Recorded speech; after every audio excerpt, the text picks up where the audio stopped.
Hello everyone, we are the students of security third semester.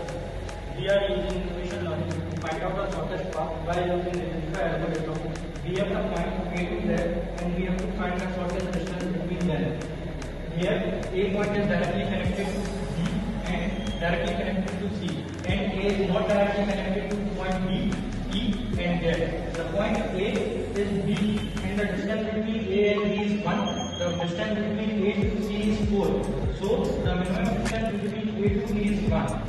So the final distance is A to D, that is 1. Now the point B is directly connected with point B, point D and point C.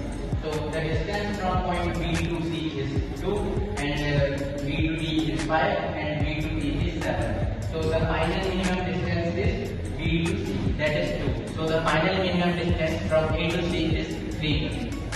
Between point A and point C, which is 3. Now you can see that point C is directly connected to point D, which is the distance 1.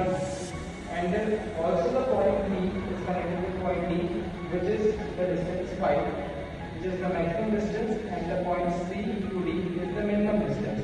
So the shortest distance we have got is between points A and point D, which is 4. Now, the final distance from A to D is A, B, C, and D. That is 4.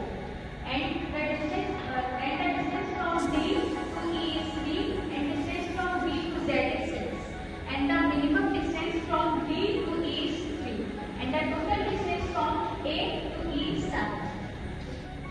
So the final minimum considered path is A, B, C, D, E, that is 7. Now the point E is directly connected with point Z, that is 3. So the final minimum path is A, B, C, D, E, Z, that is 10. And also the second path is A, B, C, D, Z, that is also 10.